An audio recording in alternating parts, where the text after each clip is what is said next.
नंदिनी, रोशनी, just confirm नहीं पर start हो गया क्या? हाँ सर।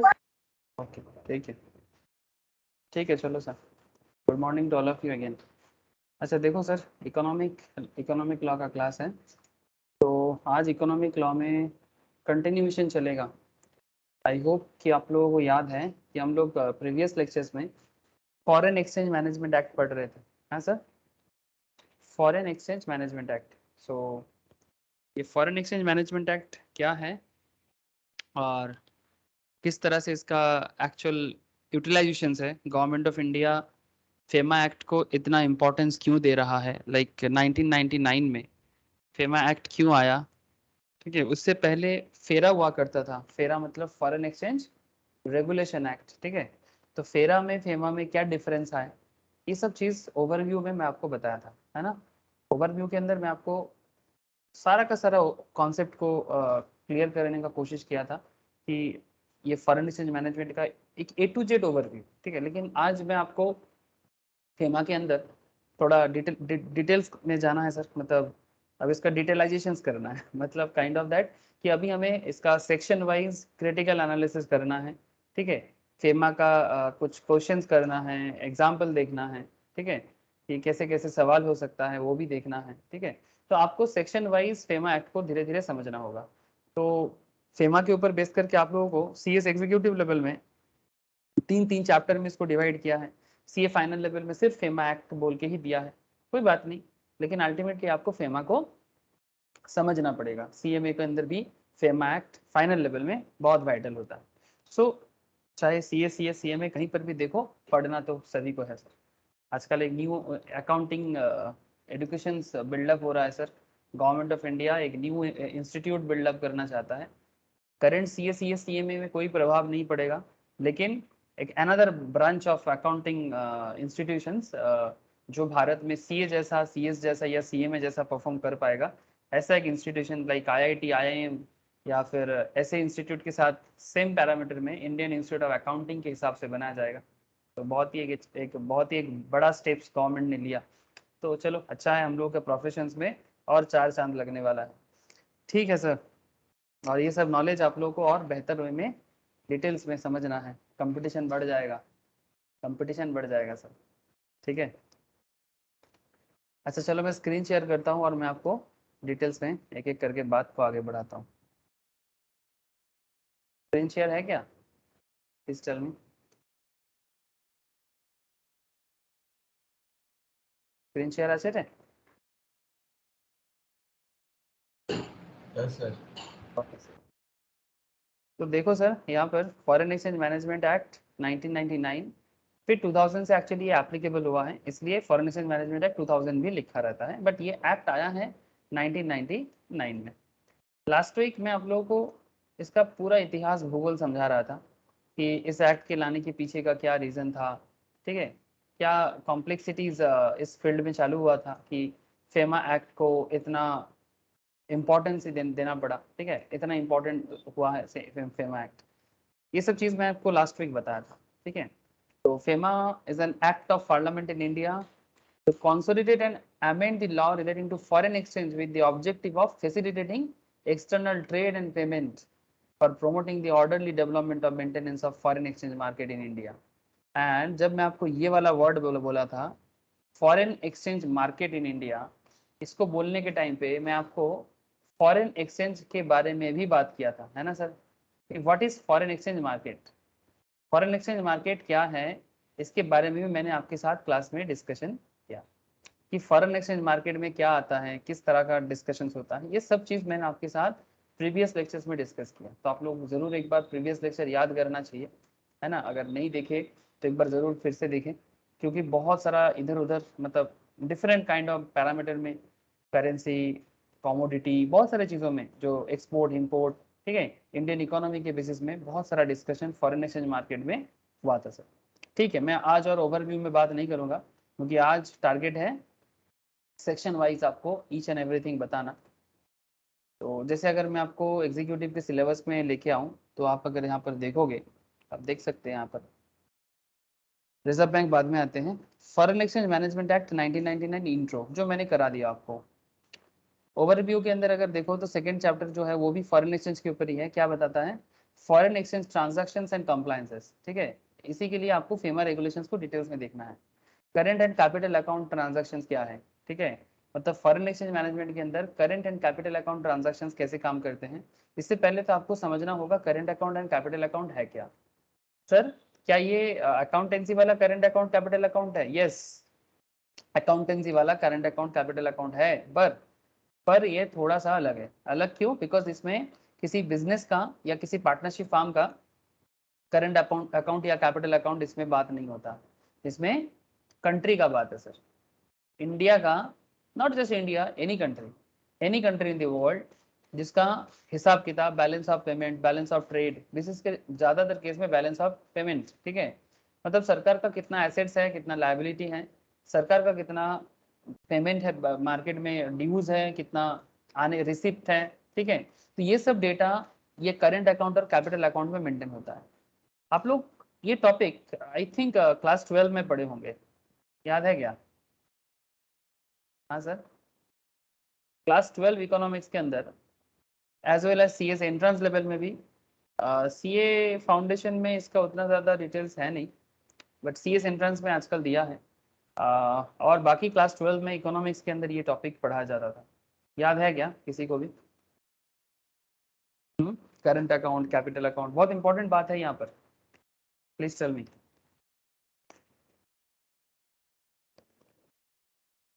याद है कि भूल गए?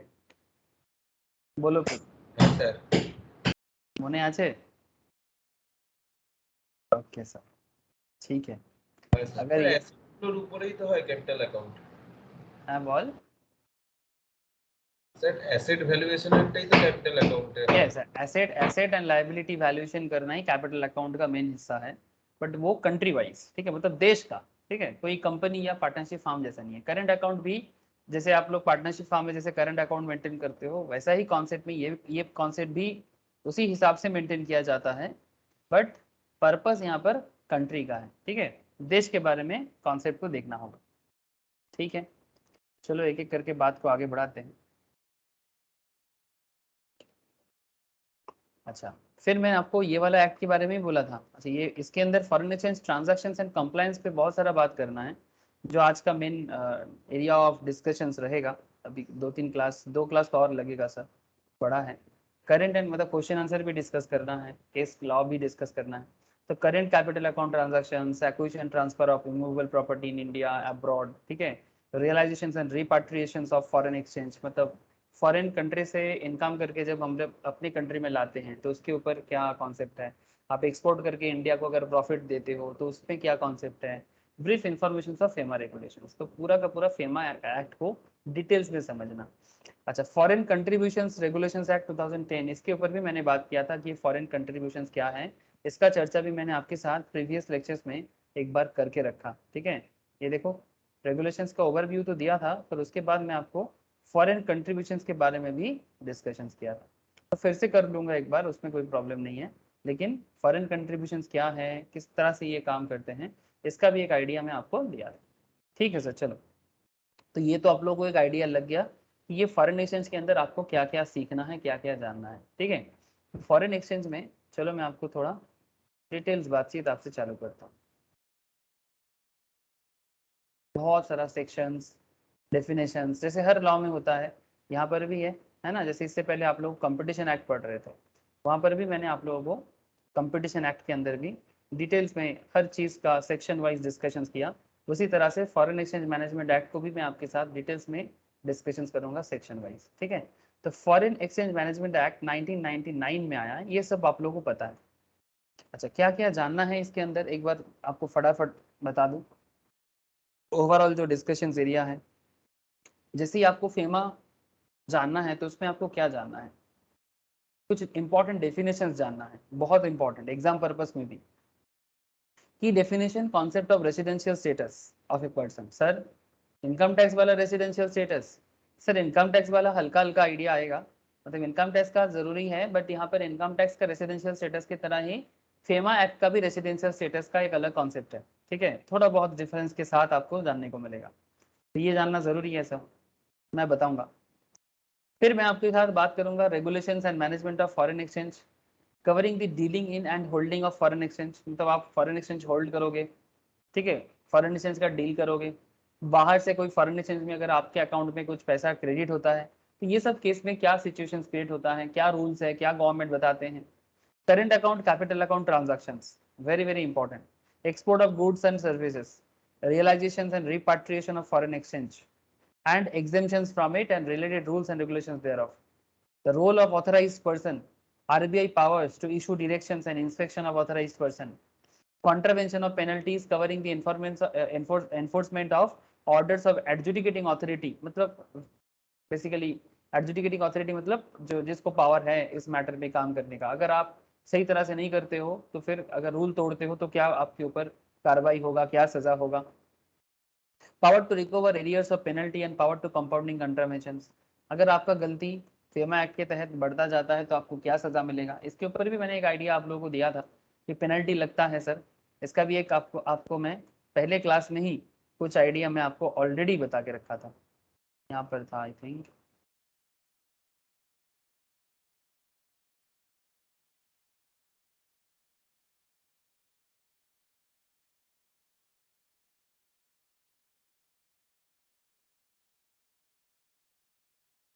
एक सेकंड देख लेते हैं, अगर नहीं बोला तो फिर बाद में बोलूँगा। नहीं, शायद पेनल्टीज के बारे में एज सच कुछ नहीं बोला था लग रहा है।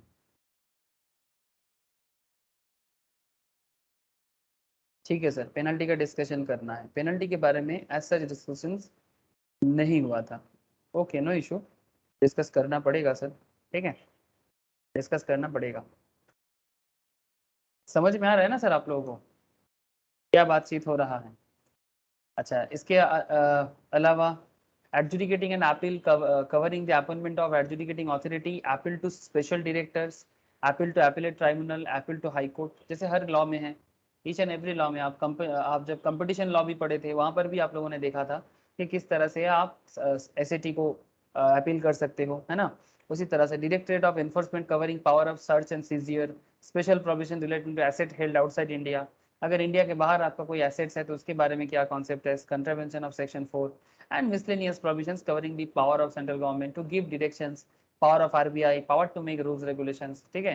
तो इसमें RBI का क्या पावर है, गवर्नमेंट का क्या पावर है, ये सब पावर आपको जानना पड़ेगा फेमा के अंदर। और फॉरेन एक्सचेंज मार्केट क्या है उसका आइडिया तो मैं आपको लास्ट वीक दे के रखा, तो ठीक है सर। चलो थोड़ा सा ओवरव्यू फिर से ले लो हल्का करके। तो चेंज इन, देखो सबसे पहले क्या बात है ना, ये फेमा एक्ट को इतना डिटेल्स में जानकारी लेने का क्या जरूरत पड़ गया सीए को, सीएस को, सीएमए को, या फिर बेसिकली बोलो तो फाइनेंस या कॉमर्स के professional. Economic scenario day by day change हो रहा है because of globalisation of capital, free trade across the globe. ये बेसिकली अगर इंडिया का बात करें तो इंडिया 1991 में जब अपने गेट को ओपन किया था, बिकॉज ब्रिटिश जाने के बाद इंडिया थोड़ा सा कंजर्वेटिव वे में बात काम कर रहा था। बात समझ में आ रहा है ना सर।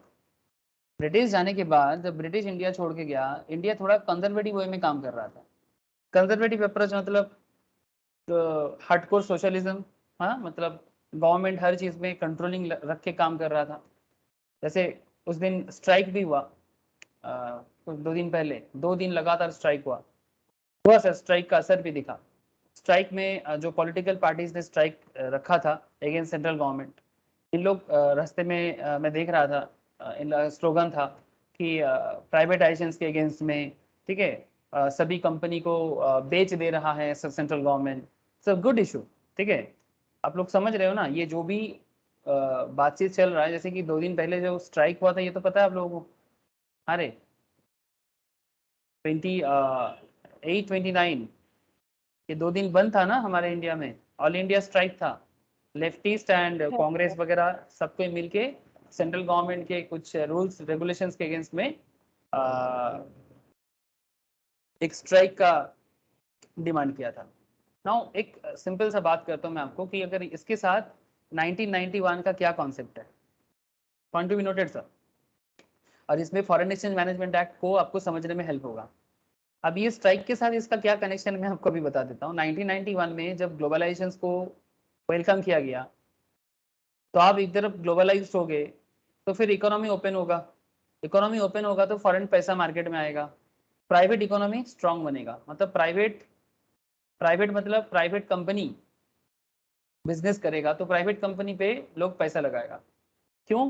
बिकॉज एक प्रॉब्लम है, इंडियन प्रॉब्लम क्या था 1947 में, 47 से लेके 1990s तक भारत का जो सबसे बड़ा प्रॉब्लम था, ये प्रॉब्लम ये था कि गवर्नमेंट कंट्रोल तो कर रहा था, बट गवर्नमेंट कंट्रोल में करप्शन बढ़ रहा था। मतलब गवर्नमेंट कंट्रोलिंग मतलब बेसिकली एक तरह का socialism concept. It's a very good idea कि अगर गवर्नमेंट कंट्रोलिंग में देश चलता है और गवर्नमेंट अगर सही तरह से उसको मैनेज कर पाता है, this is good for the people of this country, because इसमें किसी भी तरह का भेदभाव या किसी भी तरह का क्या बोलते हैं सर, इनइक्वालिटीज होने का चांसेस कम रहता है। ठीक है, मतलब इनइक्वालिटीज कम रहेगा। लेकिन प्रॉब्लम ये है कि जब सिर्फ गवर्नमेंट कंट्रोलिंग ऑर्गेनाइजेशन या कंपनी चलता है, मुश्किल ये हो जाता है कि उसमें इनोवेशन नहीं होता, उसमें इनोवेटिव आइडिया नहीं आता, बिकॉज सिक्योर माइंडेड वे में, सिक्योर माइंड मतलब गवर्नमेंट में जो लोग काम करते हैं उनका माइंड तो आप लोग जानते हो, they are very secure minded, they know they will get monthly salary after each month, so they don't want to produce any kind of new thing। ठीक है, उनको ये सब मेंटेलिटी में नहीं आता। so इससे क्या होता है कि डे बाई डे जो बिजनेस इंप्रूवमेंट है, इससे कंट्री काफी पीछे हो जाते हैं। जो प्रॉब्लम रशिया में हुआ है ना, जो प्रॉब्लम रशिया में हुआ है, चाइना को ये प्रॉब्लम, ये वाला कॉन्सेप्ट चाइना भी रखा था, बट चाइना ने शिफ्ट कर दिया। चाइना नाम का सोशलिज्म है सर, लेकिन रशिया रशिया थोड़ा प्रॉब्लम में आ गया, नहीं तो ग्लोबल पावर था रशिया। यूएसए उस जगह को कैसे ले लिया फिर? बिकॉज यूएसए थोड़ा इनोवेटिव आइडिया, थोड़ा क्यों, काफी इनोवेटिव आइडिया के साथ मार्केट में आ गया। क्या रशिया के अंदर दम नहीं था? बहुत दम था, बट प्रॉब्लम थे too much government controlling Russia को प्रॉब्लम में डाल दिया। ठीक है, अब प्रॉब्लम क्या है, ये हम आपको इंटरनेशनल मार्केट से एक आइडिया दे रहा हूँ। अब वही प्रॉब्लम है कि जब टोटली हर चीज गवर्नमेंट कंट्रोलिंग में चले जाते हैं, तो कंट्री का जो बिजनेस कंसेप्ट है उसमें इनोवेशन या फ्री फ्लो नजर नहीं आता। ठीक है, अब ये फ्री फ्लो करने के लिए, इनोवेशन लाने के लिए, opportunity, job opportunity, business opportunity create करने के लिए आपको कुछ तो लिबरलाइजेशन पॉलिसी लेना पड़ता। अदरवाइज 1991 में कांग्रेस गवर्नमेंट था सर, तब तो बीजेपी नहीं था, कांग्रेस था, कांग्रेस गवर्नमेंट क्यों लाता? और 47 से 1947 से 1991 तक भारत में कांग्रेस का ही सरकार मैक्सिमम रहा है। एक आध बार बीच में 1-2 साल के लिए जनता दल का सरकार बना था। सो ये जो भी कॉन्सेप्ट था, ये टोटली क्या था? गवर्नमेंट कंट्रोलिंग कॉन्सेप्ट था। लेकिन इस कॉन्सेप्ट से हटना पड़ा गवर्नमेंट को, इकोनॉमी को ओपन करना पड़ा।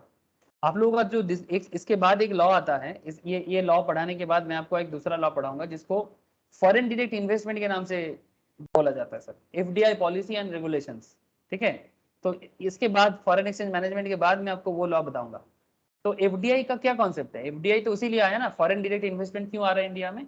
बिकॉज इंडियन इकोनॉमी ओपन है, इंडिया भी अपना प्रोडक्ट, अपना सर्विस दुनिया भर को बेच सकता है, सेल कर सकता है, और इंडिया को भी मार्केट बना के दुनिया भर का कंपनी इंडिया में आ सकता है। तो बेसिकली एक फ्री ओपन ट्रेड प्लेटफॉर्म बनाना पड़ा इंडिया को, जो देश के बिजनेस के डेवलपमेंट के लिए एक इंपॉर्टेंट जरूरी कॉन्सेप्ट हो गया। आज जो इंडिया जैसे कंट्री में, जहाँ का पॉपुलेशन इतना भारी है, 130-40 करोड़ पॉपुलेशन, इतने बड़े पॉपुलेशन को रोजगार देना, एम्प्लॉयमेंट क्रिएट करना, ठीक है, इंफ्रास्ट्रक्चर डेवलपमेंट करना, इंडिया के अंदर वो बात नहीं बन रहा था, बिकॉज ऑफ गवर्नमेंट का कुछ करप्शन का इशू बहुत ज्यादा था।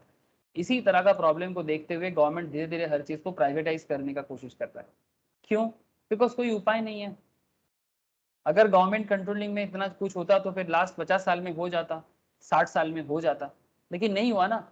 हम लोग पीछे ही पड़ गए, चले गए, मतलब चाइना हमसे आगे निकलता गया, लेकिन इंडिया चाइना को टक्कर नहीं दे पाया, because too much government controlling and too much corruption. तो सर चाइना का नहीं है क्या? सर चाइना का देखो आप, चाइना में कितना सारा प्राइवेटाइज कॉन्सेप्ट में लोगों को पावर दिया गया, एक अलग कॉन्सेप्ट में बना वो। ठीक है, अंदर में क्या करता है लोगों को नहीं बताता, वो दिखाते हैं कुछ और। ठीक है, तो सीखना चाहिए ये सब चीज दुनिया भर से, जिसका जो भी अच्छा है उसको अडेप्ट करना चाहिए। तो बेसिकली यही एक सबसे बड़ा पॉइंट था जिसके कारण धीरे धीरे फेमा या फॉरेन एक्सचेंज मैनेजमेंट एक्ट को इतना डेवलप होना पड़ा। तो ये बात मैं लास्ट वीक भी बोला था, the change in economic scenario, globalisation of capital, free trade across the globe necessitated the need for managing foreign exchange in the country। यही बात है जो फॉरेन एक्सचेंज को कंट्री में नेसेसिएटेड कर दिया in an orderly manner to facilitate a cross border trade and cross border capital flows। exchange control law was required। ठीक है, foreign exchange control led to introduction of exchange control law through defense of India rules by Britishers in 1939। ये पहले defence of India के नाम पे British law था 1939 पे। Subsequently foreign exchange regulations act फेरा 1947 में आया, फिर वही एक्ट 1973 में फेरा एक्ट के नाम से ही रिप्लेस किया गया। बाद में government as part of its agenda and liberalisation of the Indian economy in 1991, Congress and UPA सरकार को 1991 में मनमोहन सिंह के फाइनेंस मिनिस्ट्री पे इंडिया को लिबरलाइज करना पड़ा, बिकॉज कोई उपाय नहीं है, कोई चारा नहीं है। आज कांग्रेस प्राइवेटाइज के अगेंस्ट में बात कर रहा है। ये जो स्ट्राइक था, हाँ सर, मतलब जिस विरोधिता करना है तो कर दिया है ना, मतलब लोगों को दिखाने के लिए देखो मैं विरोधी हूँ, ठीक है, लेफ्ट के साथ मतलब सीपीआईएम के साथ कांग्रेस जोड़ बांध के कर दिया, बहुत अच्छा है। लेकिन इसका जस्टिफिकेशन कितना है अगर अंदर से समझा जाए तो समझना पड़ेगा सर, ठीक है। मतलब ये प्राइवेटाइज के अगेंस्ट में नारा लगाने से ही बात नहीं बनता। आप बताओ फिर ऑर्गेनाइजेशन कैसे चलेगा? अगर आप सत्ता पे होते, क्या आप एक प्रॉफिटेबल कंपनी रन करा पाएंगे? That's a big question. अगर आज लेफ्ट या कांग्रेस सरकार में होता या जब वो थे, क्या ये जो कंपनी या जो भी गवर्नमेंट कंपनी आज लॉस मेकिंग हालत में इतना 100 हजार करोड़ के लायबिलिटी के साथ चल रहा है, ये हालत क्यों हुआ? क्या ये एक दिन में हुआ? क्या ये मोदी जी आने के बाद हुआ? ये पहले से चले आ रहे हैं सर। आज नहीं तो कल, आज मोदी जी है, कल कोई और होगा। नो, पॉइंट इज दैट एक ऑर्गेनाइजेशन को प्रॉफिटेबल चलाना इट्स अ बिग कॉन्सेप्ट। उसके लिए आपका नीति, आपका पॉलिसी लॉजिकल होना चाहिए। सिर्फ नारेबाजी का राजनीति करके देश को एक गलत दिशा दिखाते हैं, यूथ को आप भटकाते हो। तो फिर बताओ ना, आप जब स्ट्राइक करते हो, रास्ता बंद करते हो, अच्छा है, आवाज उठाना चाहिए, strong opposition is important, but where is this solution? आप लोग मेरा सवाल समझ पा रहे हो कि नहीं? Hello, please tell me sir, आप लोग इतना बड़े हो गए, सब कोई सवाल समझ पाओगे? माय क्वेश्चन इज दैट, ठीक है प्राइवेटाइज नहीं होगा, तो फिर आप ये तो बताओ लॉस मेकिंग सिचुएशन से आप कंपनी को बचाओगे कैसे? इसका क्या उपाय है वो बताओ। आप लोग मेरा क्वेश्चन समझ पाए कि नहीं पाए? Please tell me sir.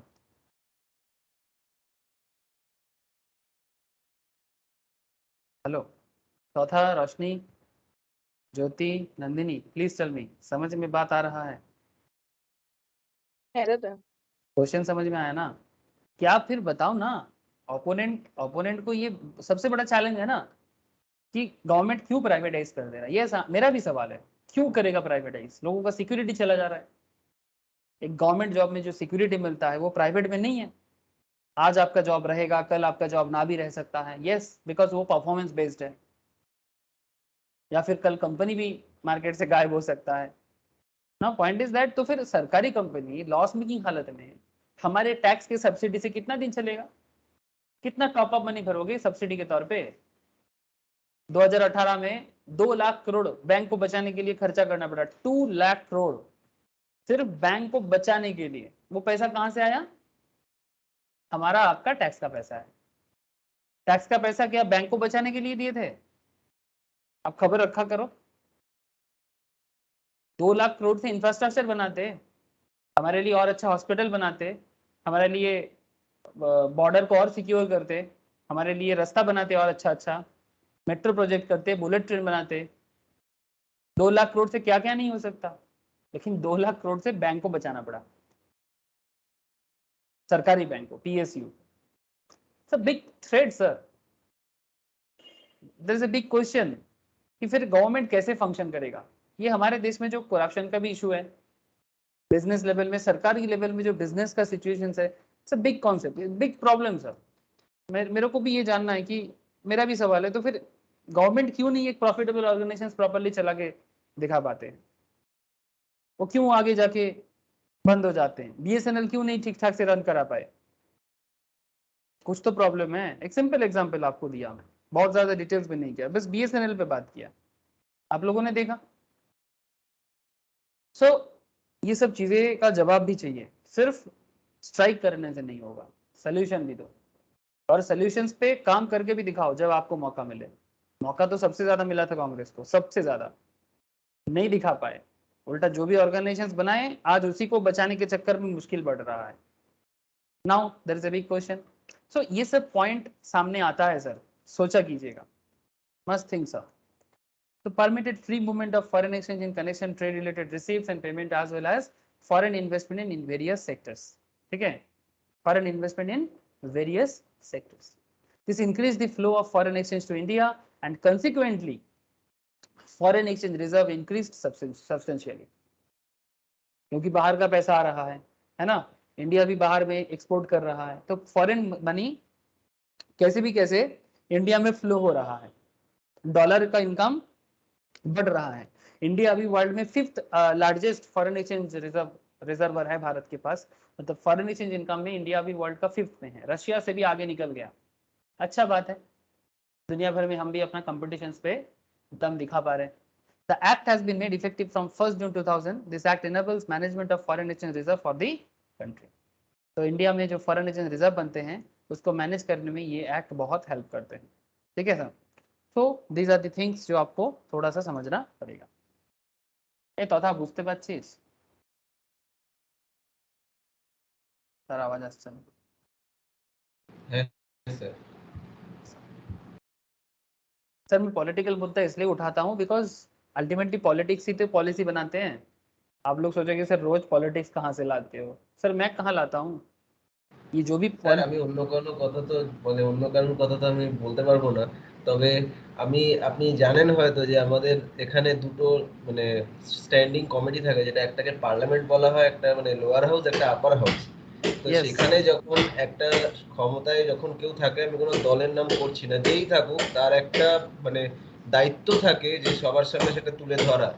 লোকসভাতে yes. যখন জিজ্ঞেস করা হয়েছিল যে ব্যাংকগুলো কেন এরকম হচ্ছে সেই কারণটা দেখাতে, স্যার এটা পুরোপুরি মানে ইয়ে দিয়ে মোশন দিয়ে পুরো মানে যে সেশনটা ছিল সেশনটাকে বন্ধ করে দেওয়া হয়েছিল ইন্ডিয়া থেকে। তাহলে রাস্তায় নামা ছাড়া আর কোনো উপায় নেই। আমি জানি না না, কংগ্রেসের কিছু আমি বলতে পারবো না, আমি এই দিক থেকে আপনাকে এটা বললাম এই জন্য, কারণ রাস্তাতে না, না। নামার কারণ ওদেরই, তারাই দেখিয়েছেন। জিজ্ঞেস না, তো না, আসল জায়গায় যেখানে করা সেখানে জিজ্ঞেস করা হয়েছিল, কিন্তু তারা উত্তর দেয়নি, যেটা তারা উত্তর দিতে বাধ্য। আমি মনে করি যেই থাকুক তাকে উত্তর দেওয়া উচিত এটা, কিন্তু তারা না, উত্তর দেয়নি, রাস্তাতে তো নামতেই হবে, কিছু করার yes, নেই। yes, দেখুন লস তো yes. হতেই পারে, কিন্তু তোমার উত্তরটাও দিতে হবে ওখানে যে কেন হচ্ছে কিংবা এর কারণটা কি। তা না বললে রাস্তায় তখন নামতেই হবে, এটা সাধারণ মানুষের অধিকার।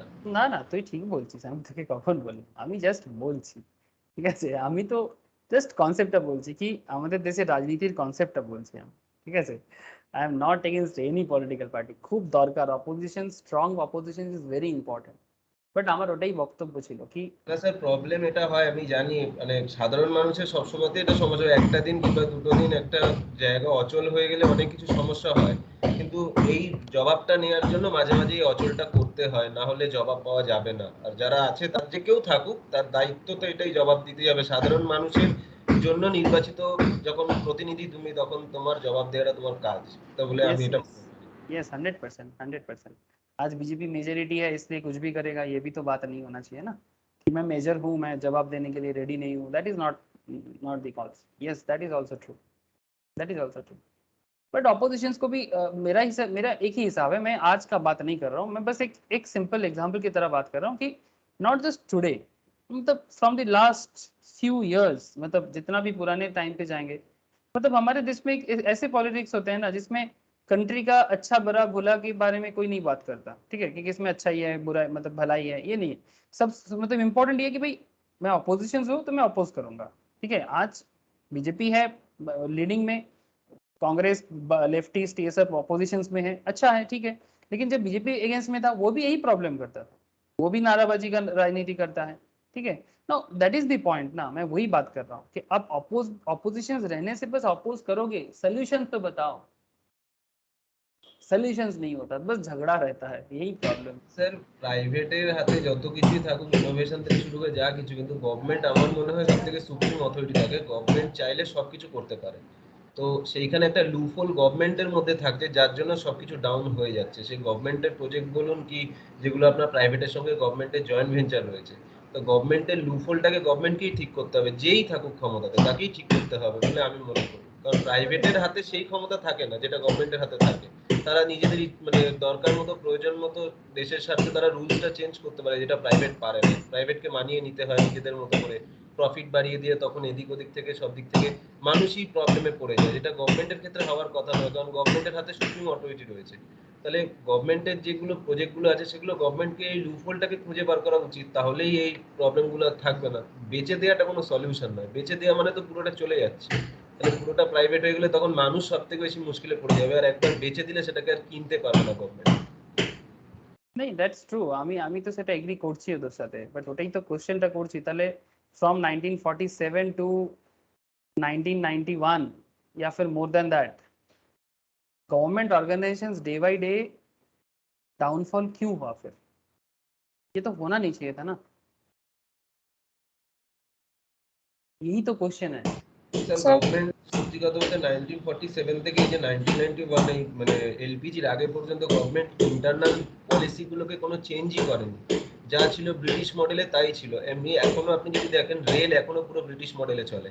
हाँ एग्जैक्टली। এই জায়গাগুলোতে তো টি বোর্ড দেখুন স্যার, পুরো ব্রিটিশ মডেলে। যারা টি বোর্ডে চাকরি করে কোনো কাজ করে না, শুধু মাইনে নিয়ে বসে থাকে আর কিছু না। इवन তো স্যার इवन এই टी बोर्ड का सिचुएशंस बहुत खराब है, टी बोर्ड का सिचुएशंस কিচ্ছু নেই बहुत স্যার, উঠে खराब है। যাবে দুদিন বাদে। মানে শুধুমাত্র এক্সপোর্টটার জন্য টিকে আছে, কিচ্ছু নেই টি বোর্ডে কোনো। এত মানে টি স্টেট সবকিছু এদের আন্ডারে, फुल्ली কিচ্ছু করে না।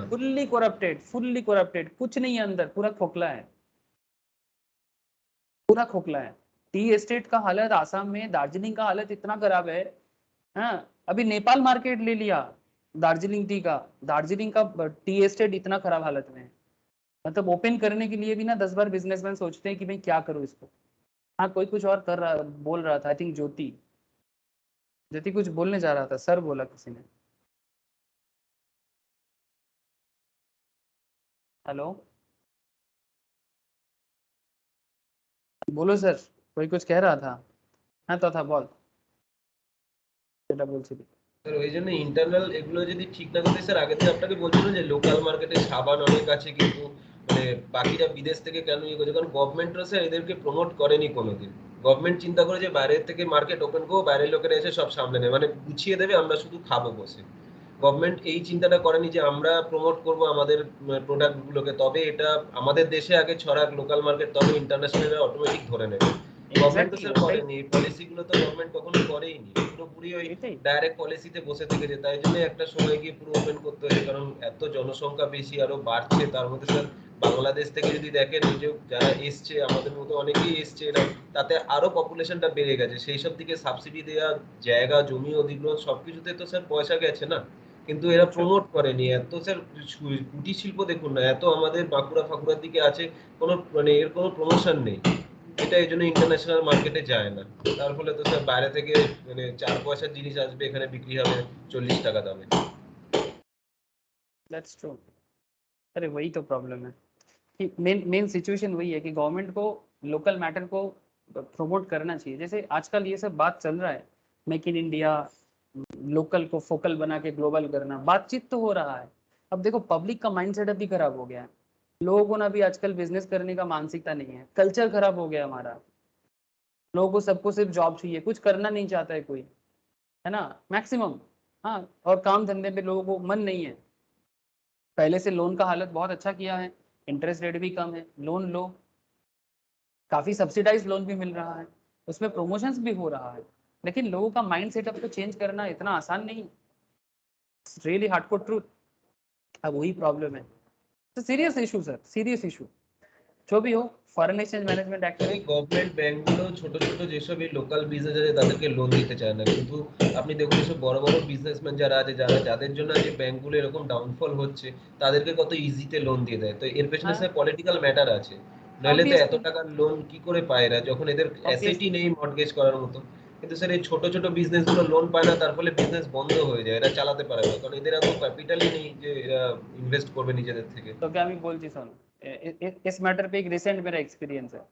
ये प्रधानमंत्री ये की योजना है ना, इसका नाम है रोजगार योजना, नहीं सॉरी, उसका एक प्रोजेक्ट का एक नाम है मुद्रा मुद्रा लोन। ठीक है, मुद्रा लोन पूरा भारत में चल रहा है।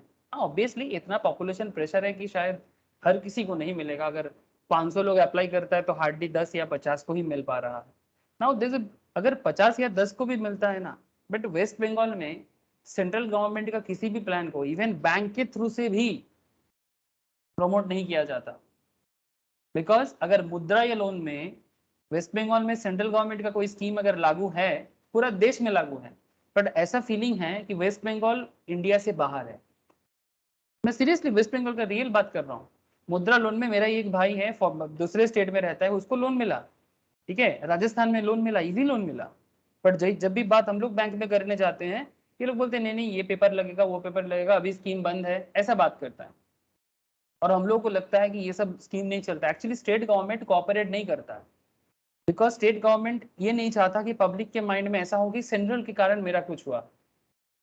क्यों? ये भी तो बहुत बैड पॉलिटिक्स है। इसका क्या? आप लोगों को सुविधा लेने नहीं देते हो, लोगों को ऐसा लगता है कि सेंट्रल गवर्नमेंट का प्रोग्राम झूठा है। इसका क्या जवाब दोगे बोलो? Big issue, really big issue. Central state को मिला जुला के एक्चुअली पब्लिक के लिए तो सोचो। अगर कुछ सुविधाएं हैं तो फिर पब्लिक के लिए क्यों नहीं होगा? हर बात में অপোজ क्यों? স্যার যে পয়সা সেন্ট্রাল গভর্নমেন্ট থেকে আসছে সেটাও ঠিকঠাক কাজ লাগছে না। জল জীবন প্রকল্পতে 18,000 কোটি টাকা এসেছিল সেন্ট্রাল থেকে, পুরো টাকাটা পুরো ভ্যানিশ হয়ে গেছে, একটা জায়গায় কোনো তার উল্লেখ নেই, কোনো পেপারে কোনো উল্লেখ নেই। আপনি চাইলে আপনার এখান থেকে আপনার নবান্ন থেকে গ্যাজেট বেরোয় যে কিরকম কি কিসে কি ইনভেস্ট হয়েছে, স্যার আপনি কিনে দেখুন, আমার কাছে রয়েছে গ্যাজেট, ওখানে কোনো উল্লেখ নেই। 18,000 কোটি টাকা পুরো হাওয়া। সেই টাকাটা সবুজ সাথী সাইকেলে যাচ্ছে, কোথাও কন্যাশ্রী, লক্ষ্মী ভান্ডার এইসবে যাচ্ছে। টাকাটা কিন্তু তার জন্য সেন্ট্রাল গভর্নমেন্ট দেয়নি। টাকাটা যে পুরোটা এসছে সেটাই গঙ্গা পরিশোধনের জন্য, একটা টাকাও কোনো কিছুতে লাগেনি। আপনি গঙ্গা গিয়ে দেখুন কি অবস্থা গঙ্গার নোংরা। হ্যাঁ, কিন্তু অথচ মানুষ অন্য দেখছে স্টেটে গঙ্গায় কাজ পশ্চিমবঙ্গে, হচ্ছে। হ্যাঁ অনেক অনেক স্যার, বেনারস আমি দুদিন আগে গেছিলাম, পুরো পুরো পরিষ্কার এখন পুরো বেনারস। আহমেদাবাদ এইসব দিক তো পুরো পরিষ্কার করে ফেলেছে, মানে একদম স্বচ্ছ মোটামুটি প্রায়। কিন্তু আমাদের স্টেটে এগুলো হচ্ছে না। আর আপনি বলছেন স্যার মানে ইয়ের কথা, লোনের কথা, সামান্য করোনার যে আপনার সার্টিফিকেট যেটা আসছিল, তাতে আমাদের প্রধানমন্ত্রীর একটা ছবি ছিল। তো সেই ছবিটা ছিল বলে আমাদের রাজ্যের মাননীয় মুখ্যমন্ত্রী উনি বললেন যে এবার থেকে যারা ওয়েস্ট বেঙ্গলে ভ্যাকসিন নেবে তাদের জন্য আলাদা পোর্টাল তৈরি হলো, সেখান থেকে যে ভ্যাকসিন নিতে হবে আপনি যদি সরকারি জায়গা থেকে নেন। আর সেই যে সার্টিফিকেটটা আসবে তাতে ওনার একটা ছবি থাকবে। স্যার ছবি নিয়ে রাজনীতি হচ্ছে, যদি একটা মানুষের ছবি থাকেও তাতে অসুবিধাটা কোথায়? 50%-এর উপর 60%-এর উপর সাবসিডি তো সেন্ট্রাল গভর্নমেন্টই দিচ্ছে আপনার এই ভ্যাকসিনটাতে। সরকার তো 30% পে করছে শুধুমাত্র ভ্যাকসিনটার জন্য। তো ছবি থাকলে অসুবিধা কোথায়? আমি জানি না স্যার এটা কেন এগুলো করে। তো এইগুলোই তো হচ্ছে। কি বলবো বল, সিরিয়াসলি হার্ডকোর ইস্যুস। মানে এগুলো এগুলোকে এই জন্যই রাজ্যপাল বলেছে জঙ্গল, এরা জঙ্গল রাজ চলছে, সত্যি জঙ্গল রাজ। স্যার বিধানসভায় একটা ইস্যু নিয়ে কথা বলতে যায়, যেখানে মানে একটা ডিসিশন মেকিং এর জায়গা, সেখানে হাতাহাতি করে বন্ধ করে দিয়ে চলে আসে। এই তো চলছে। এ বলছে আমি মারামারি করিনি, ও বলছে আমি মারামারি করিনি, কিন্তু সাধারণ মানুষের যে ডিসিশনটা নিয়ে আলোচনা করার কথা ছিল সেটা বন্ধ হয়ে গেল।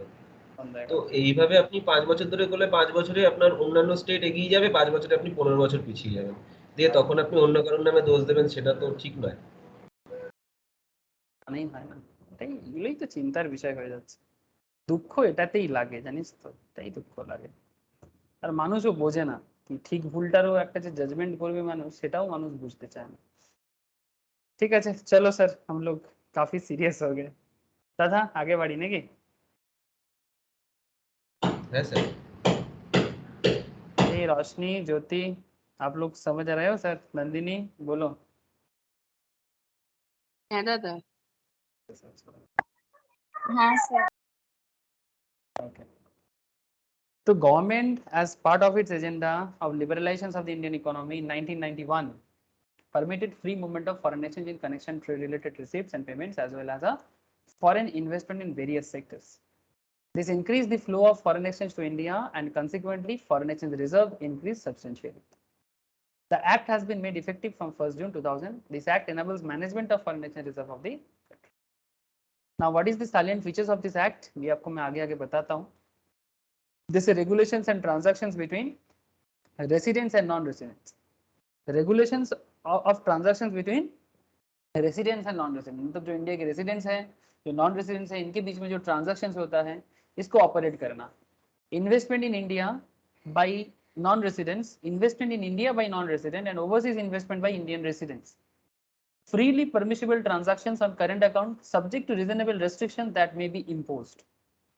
RBI and central government control over capital account transactions. Sir मैं आपको कैपिटल और करंट अकाउंट में थोड़ा डिटेल्स बात करूंगा, 2 मिनट रुक जाओ. Requirement for realizations of export proceeds and repatriation to India. मतलब एक्सपोर्ट करके जो रियलाइजेशन होता है या फिर अगर आप फॉरेन एक्सपोर्ट करके जो फॉरेन एक्सचेंज इनकम करते हो वो इंडिया में जब खुद के कंट्री में आप लाते हो, that is called repatriation. Dealing in foreign exchange through authorised persons like authorised dealer, money changer, offshore banking unit. ठीक है. Adjudication and compounding of offences. ठीक है, अगर आप गलती करते हो तो उसका क्या है. Investigating of offences of directorate of enforcement and appeal of provisions, appeal provisions including special director and appellate tribunals. ये सभी चीज के बारे में एक्चुअली आपको फेमा एक्ट गाइड करती है. ठीक है, एक एक्ट का गाइडेंस ये सब मैटर में. नाउ एनफोर्समेंट ऑफ फेमा में जाने से पहले थोड़ा कैपिटल एंड करंट अकाउंट के बारे में डिस्कस कर लिया जाए सर. चलो,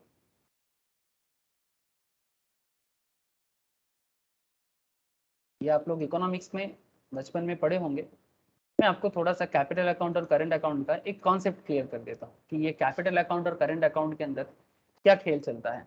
करंट वर्सेस कैपिटल अकाउंट एक ओवरव्यू ले लो. The current and capital account represent two halves of nations balance. ठीक है, नेशंस का जो टोटल बैलेंस है, बैलेंस ऑफ पेमेंट्स है, उसका दो आधा पार्ट है. ठीक है, two halves of nations balance of payments. Current account represent a countries net income over a period of time. Current account क्या रिप्रेजेंट करते हैं? कंट्री का नेट इनकम रिप्रेजेंट करते हैं. While capital account records the net changes of assets and liabilities during the particular year. ठीक है, capital account basically country का asset और लाइबिलिटीज में क्या चेंजेस होता है पर्टिकुलर ईयर के हिसाब से, ईच एंड एवरी ईयर में, उसका हिसाब कैपिटल अकाउंट देता है. तो आई होप कि ये दोनों लाइन आपको क्लियर कर दिया होगा कि कैपिटल अकाउंट और करंट अकाउंट का एक्चुअल रीजन क्या है. करंट अकाउंट आपको नेट इनकम के बारे में बात करता है कंट्री का. कैपिटल अकाउंट आपको change in assets and liabilities के बारे में बात करता है. In economic terms, the current account deals with the receipts and payment in cash as well as non-capital items. Current account deals in receipt and payments.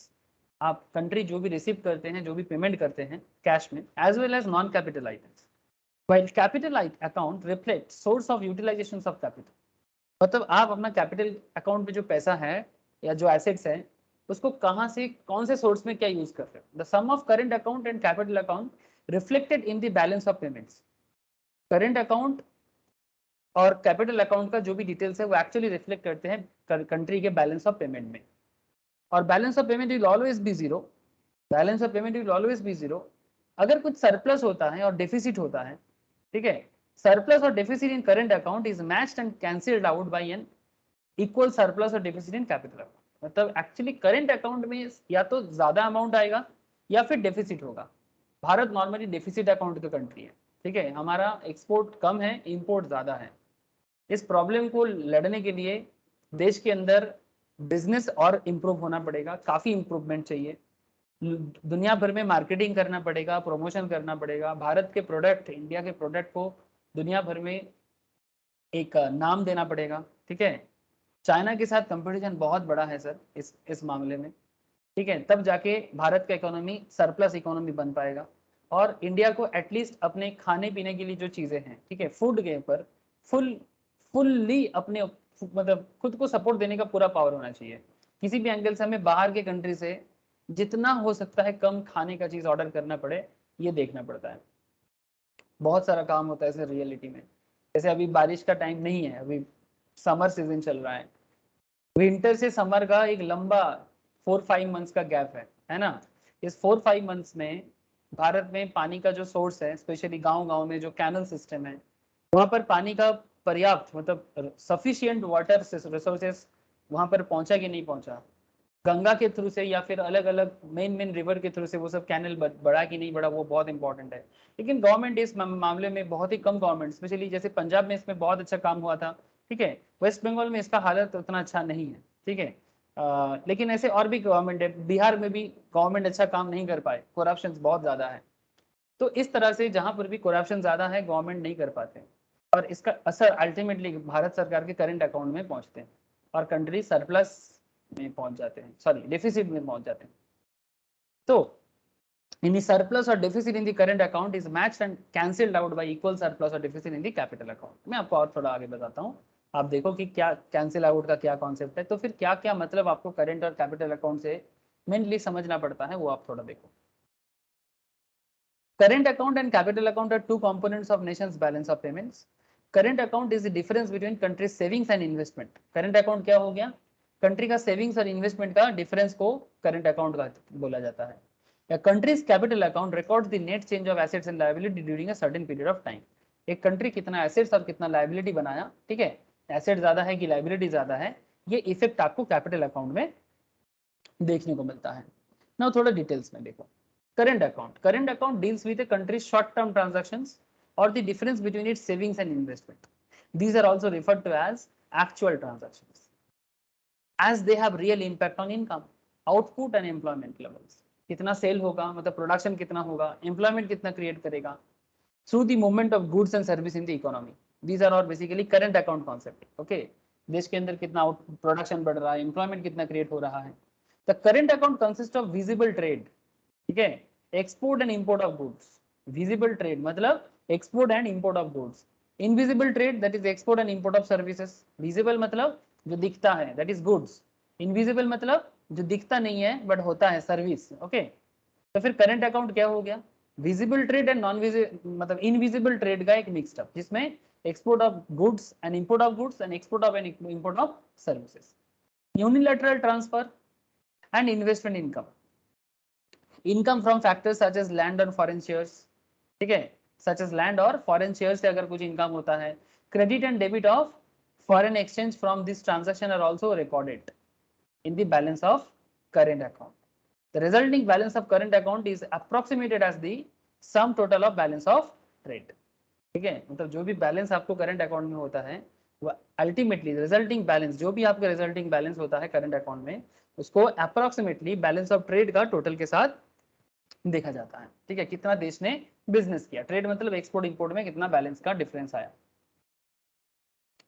Transactions are recorded in current account in the following veg.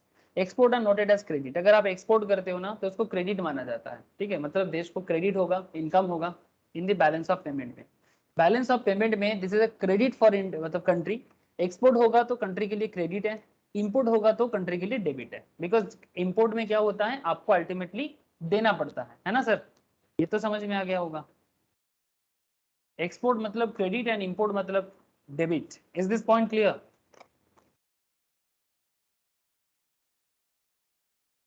Hello Roshni, Jyoti, Nandini, बोलो। चौथा, export means credit and import means debit, ये point clear है ना? Yes, sir. Yes. Now current account gives economist को current account and other analyst an idea. क्या idea देता है? How the country is faring economically, कितना fair है economically. The difference between exports and imports और the trade balance, इसको trade balance भी बोल सकते हैं, will determine whether country's current balance is positive or negative। Bharat का करंट बैलेंस पॉजिटिव है कि नेगेटिव है?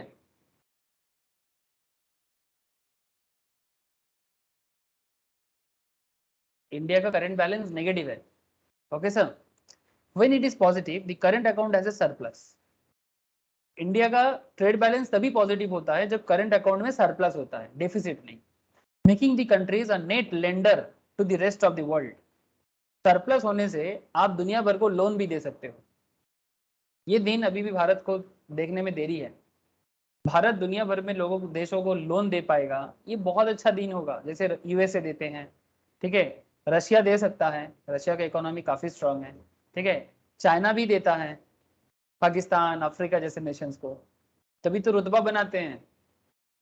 सोचो सर, ग्लोबल इकोनॉमी सोचो, कैसे आप दुनिया में एक पावरफुल कंट्री बन सकते हो।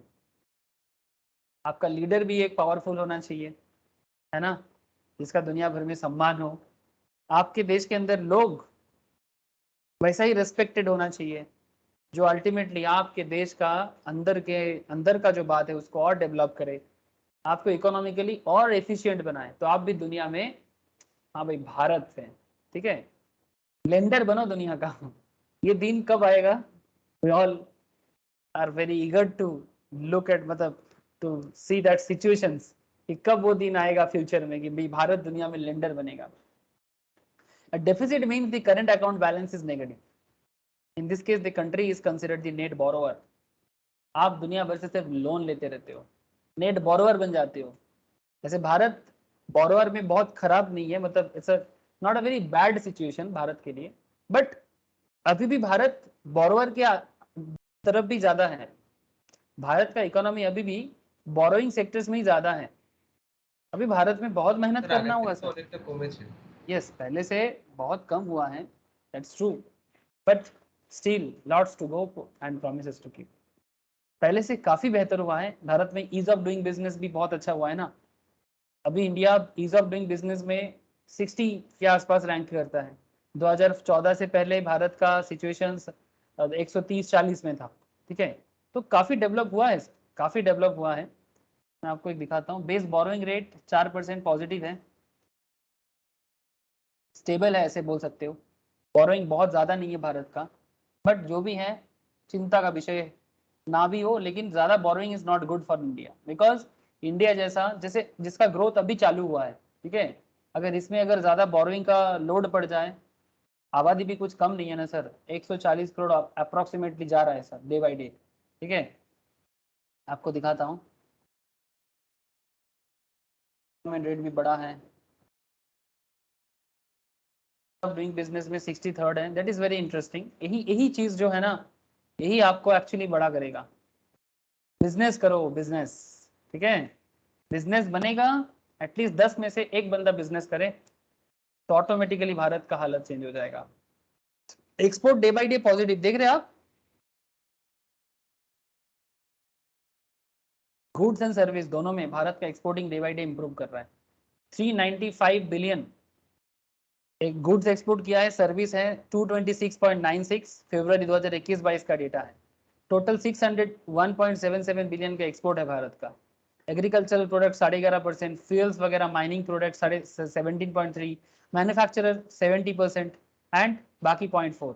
सबसे ज्यादा एक्सपोर्ट करते हैं यूएसए को, ठीक है, यूरोपियन यूनियन को 14%, चाइना को 6.9, अरबियन नेशंस को 6.5, हांगकांग को 3.5। लेकिन हमारा इंपोर्ट बहुत ज्यादा है सर, इंपोर्ट है 683 बिलियन का, मतलब 601 और इधर आ गया 683। शॉर्टेज है अभी भी, हाँ सर, लेकिन शॉर्टेज बहुत कम हुआ है। ये बहुत ही एक पॉजिटिव बात है sir.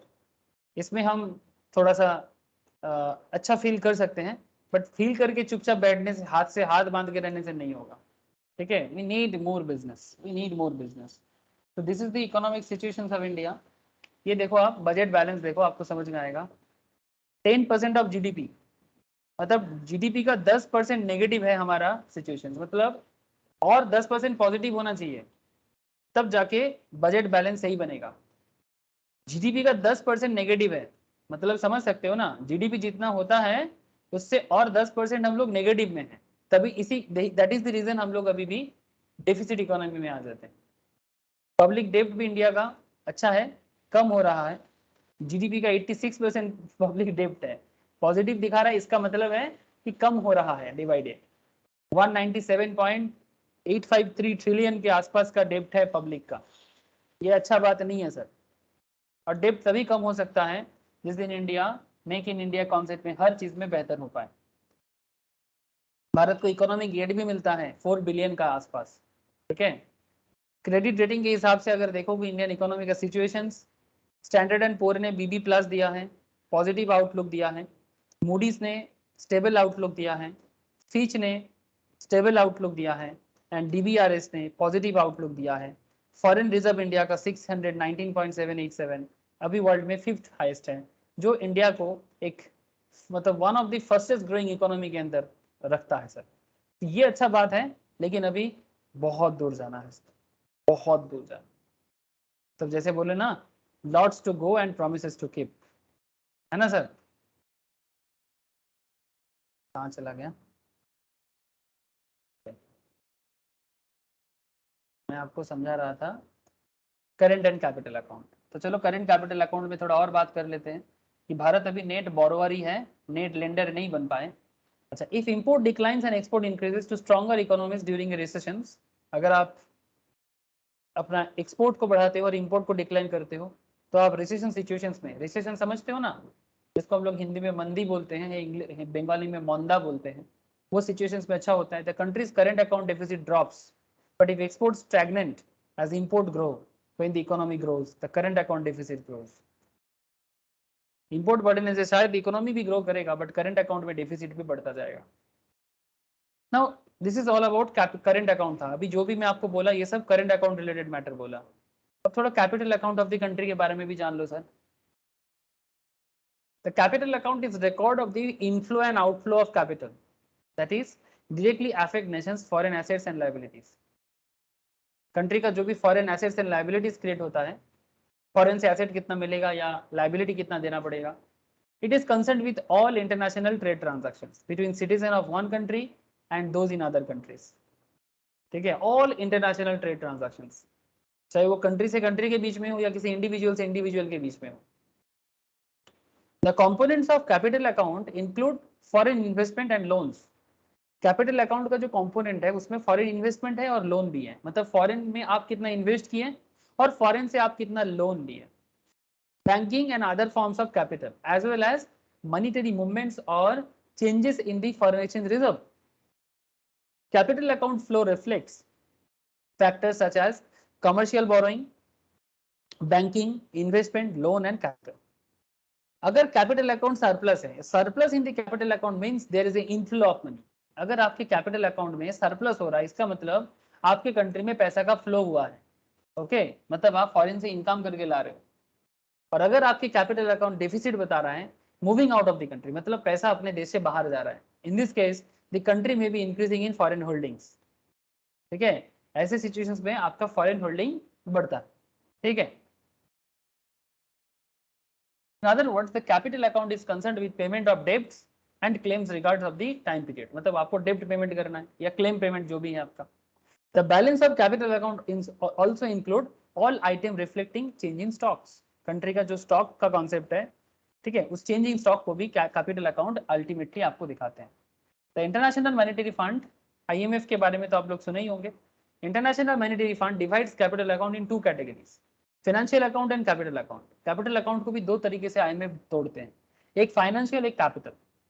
The term capital account is also include used in accounting, ये अकाउंट्स में भी यूज होता है। It is general ledger account used to record the contributed capital of corporate owners. Corporate owners कितना कंट्रीब्यूट करते हैं ये एक्चुअली जनरल लेजर अकाउंट में शो होते हैं, as well as their retained earning. Corporate कितना अर्निंग रिटर्न करते हैं, this balance are reported in a balance sheet share holders equity sections. ठीक है, ये शेयर होल्डर के इक्विटी सेक्शंस में दिखता है। आप लोग तो पता ही, आप लोग कैपिटल अकाउंट्स में भी किए होंगे आप लोग। ठीक है, so this is how capital account actually works. तो कैपिटल अकाउंट क्या बात करते हैं सर, सिंपल तरीके से समझो। कैपिटल अकाउंट कंट्री का एसेट्स, कंट्री का लायबिलिटी को शो करता है। अगर पैसा का इनफ्लो होता है इसका मतलब कैपिटल अकाउंट सरप्लस, अगर पैसा का आउटफ्लो होता है इसका मतलब है कैपिटल अकाउंट का डेफिसिट। लेकिन पैसा का आउटफ्लो होना is not always bad. Okay, economy grow का भी एक बहुत बड़ा, फॉरेन होल्डिंग्स का भी एक चांसेस बढ़ाते हैं जब पैसा का फ्लो होता है। लेकिन आप किस तरह से इसको यूज करते हो ये भी कंट्री के ऊपर एक बहुत बड़ा पार्ट है। सो आई होप कि आपको मैं इतना आइडिया दे पाया कि capital account and current account में किस तरह से कंट्री अपना हिसाब किताब बताते हैं, और वो फॉरेन एक्सचेंज मैनेजमेंट एक्ट के अंदर एक बहुत बड़ा पार्ट है, जैसे आपको बार बार यहाँ पर दिखाया जा रहा है ना। freely permissible transactions on current account subject to reasonable restriction, RBI and central government control over capital account transactions, ये सभी चीज फेमा एक्ट के थ्रू से कंट्रोलिंग होता है। ओके सर, ठीक है। अच्छा, फेमा में हमें क्या क्या जानना पड़ेगा, सेक्शन वाइज थोड़ा देखते हैं। सर प्रिलिमिनरी के बारे में, मतलब एक्चुअली इसके अंदर the act consist of 7 chapters. FEMA को 7 चैप्टर्स में तोड़ा गया सर, 7 चैप्टर्स में इसको क्लासिफाई किया गया या डिस्ट्रीब्यूट किया गया। इसमें preliminary section 1-2, regulations of management of foreign exchange 3 से 9, ऑथराइज्ड पर्सन के बारे में 10 से 12, कॉन्ट्रीब्यूशन ऑफ पेनल्टी 13 से 15, एडजुडिकेटिंग एंड अपील 16 से 35, डायरेक्टरेट ऑफ एनफोर्समेंट 36 से 38 एंड मिसलेनियस 39 to 49। ठीक है, ये सब एक्ट सेक्शन आपको फेमा के अंदर जानना चाहिए। And rules framed under FEMA, FEMA के अंदर आपको क्या क्या रूल जानना है, ठीक है, किस किस मैटर पे रूल जानना है। मैं पहले दिन भी बोला था रूल के बारे में, जिस दिन मैंने आपको ओवरव्यू दिया था, ओवरव्यू क्लास में भी मैंने आपको ये सब रूल बताया था, याद है ना सर? वही रूल का लिस्ट भी आपको यहाँ पर देखने को मिल रहा है, ठीक है, जिसमें आपको foreign exchange management, encashment of draft, cheque, instrument and payment of interest, ये फेमा एक्ट, फेमा रूल 2000 है। फॉरेन एक्सचेंज मैनेजमेंट में current account transactions rule 2000, foreign exchange management में adjudicating proceeding and appeal rule 2000 है। Foreign exchange management rule 2000 में compounding and proceedings है। Authentication of documents, non डेब्ट instruments 2019 में आया है। इस तरह का रूल आपको फेमा के अंदर पढ़ना पड़ेगा। ये रूल के साथ साथ आपको रेगुलेशंस भी कुछ है, ऑलमोस्ट 34 रेगुलेशंस है सर, 25, यस 34 रेगुलेशंस है, ये भी फेमा के अंदर आता है। 34 रेगुलेशंस क्या क्या है एक बार देखोगे? चलो देख लें।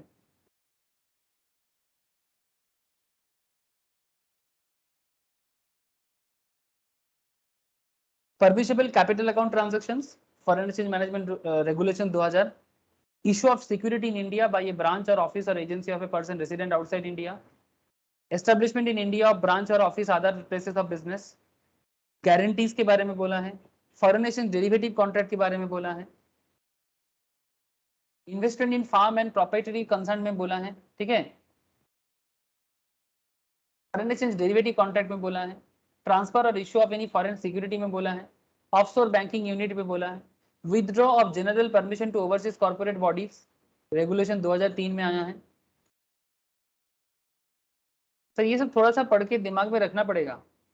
Withdrawal of general permission to overseas corporate bodies regulation 2003, transfer और issue of foreign security, crystallisation of incorporate foreign currency regulation 2014 में आया है, realisation, repatriation and surrender of foreign exchange regulation 2015, export import of currency 2015, acquisition of transfer of movable property, foreign currency accounts by a person resident in India 2015, international financial service centre 2015, ठीक है। इस तरह से आपको export goods and service 2015 regulations, regulations of asset held abroad by a person resident in India regulation 2015, insurance के बारे में भी है regulation 2015, position of retention of foreign currency again regulation 2015, manner of receipt and payments regulation 2016, establishment in India a branch office or लियांजो office or a project office or any other place of business regulation 2016, deposit के बारे में है, remittance of assets के बारे में है, transfer और issue of security bye a person resident outside India के बारे में है, क्रॉस बॉर्डर मार्जर के बारे में है, बोरोइंग लेंडिंग के बारे में है, acquisitions and transfer of immovable property in India, mode of payment of reporting of non-debt instruments, debt instrument and margin and derivative contracts। इतना सारा मैटर पे फॉरेन एक्सचेंज रेगुलेशंस काम करते हैं, ठीक है। सो आपको मैं almost act and section rules regulation सभी बताया, बहुत अच्छा बात है सर, लेकिन कुछ और डिटेल्स जानना है, डेफिनेशन समझना पड़ेगा। सर फेमा के प्रीएम्बल में क्या बोला है ये पहले जान लो, मतलब इस एक्ट को किस एरिया में काम करने के लिए बोला गया है।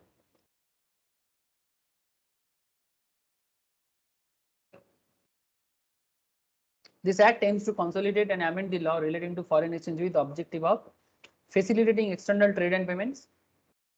बाहर का कंट्री से जो भी पेमेंट होता है, ट्रेड होता है, उसका पूरा का पूरा फैसिलिटेटिंग फेमा के तरफ से होता है, export import basically. Promoting the orderly development and maintenance of foreign exchange market in India, जो मैं आपको लास्ट दिन बताया था फॉरेन एक्सचेंज मार्केट क्या होता है, इंडिया में उसको प्रमोट करना, ये इसका मेन प्रीएम्बल है, इसी मैटर पे फेमा काम करता है। Now extent and applications, FEMA act कहाँ एक्सटेंड है और कहाँ एप्लीकेबल होता है? 1999 में आया है, होल ऑफ इंडिया में एप्लीकेबल है। In addition, it shall also apply to branches, offices, agencies outside India owned or controlled by a person resident in India. अगर कोई इंडिया के बाहर कोई ऑफिस, एजेंसी या ब्रांच है जो रेसिडेंट ऑफ इंडिया का है, ठीक है, and also to any contravention there under committed outside India by any person to whom this act applies. अगर कोई रूल तोड़ता है तो उनके ऊपर भी लागू हो जाएगा FEMA act. The scope of act has been extended to include branches, offices, agencies outside India. The scope is thus bit wide enough because the emphasis is on the words owned or controlled. Contravention of FEMA committed outside India by a person to whom this act applies will also be covered under FEMA. ठीक है, तो extended applications पूरा भारत में तो है ही, साथ में ये भी सुन लो कि भारत के बाहर अगर कोई ऑफिस, ब्रांच या जो भी है जो रेसिडेंट ऑफ इन इंडिया का है उनके ऊपर भी लागू होता है। Commencement, the act 1999 came into force with effect from 1 जून 2000, जिसमें नोटिफिकेशन आया था 1 मई 2000। The provision to section 1 subsection 4 states that different dates may be appointed for different provisions of this act, and any reference in such provisions to the commencement of this act shall be constituted as a reference to the coming of the force of that provisions. Definitions, चलो अगर आपको FEMA को समझना है तो आपको कुछ important definitions भी समझना होगा। जैसे कि आपको मैं बार बार बोल रहा हूँ, एडजुडिकेटिंग ऑथोरिटी। सर ये एडजुडिकेटिंग ऑथोरिटी कौन है?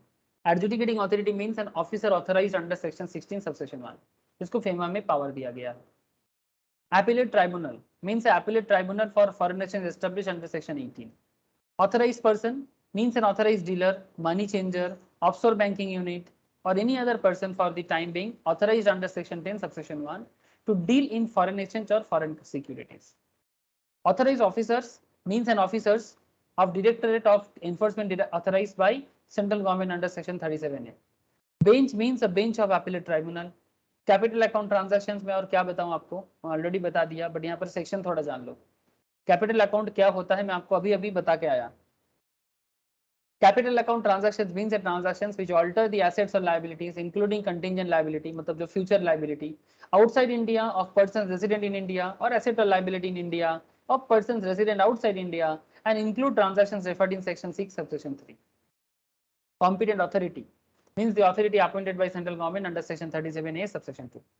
Currency include all currency note, postal order, money order, check, draft, traveler's check, letter of credit, bills of exchange, promissory note, credit card और other such similar instrument as may be notified by Reserve Bank, उसको currency के नाम पे बोला गया। Currency note means and include cash in the form of coin and bank notes. Current account transactions के बारे में मैंने आपको अभी अभी समझाया, उसके बारे में बोला देख लो। Means a transactions other than a capital account transactions. Current account transactions means जो capital account transactions नहीं है, and without prejudice to the generality of foregoing such transactions include payment due in connection with foreign trade, other current business, service, short-term banking, credit facilities in ordinary course of business, ये सभी चीज current account में। Payment due as interest on loans, as net income from investment, remittance for living expense of parents, spouse or children residing abroad, ठीक है, foreign में कोई है आप उनको कुछ पैसा भेजते हो, expense in connection with foreign travel, education, medical care of parents, spouse and children, ये सभी चीजें करंट अकाउंट ट्रांजैक्शंस के अंदर काउंट होता है। समझ में आ रहा है ना सर? प्लीज बताओ।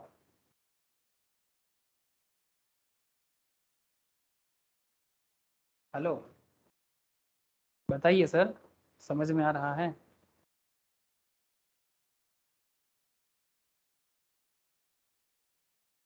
है दादा। Okay sir. नंदिनी है सर। अच्छे ओके तो था। ज्योति का आवाज नहीं है, ज्योति समझ में आ रहा है? Okay Nandini. Directorate of Enforcement means the Director of Enforcement appointed under section 36 subsection 1.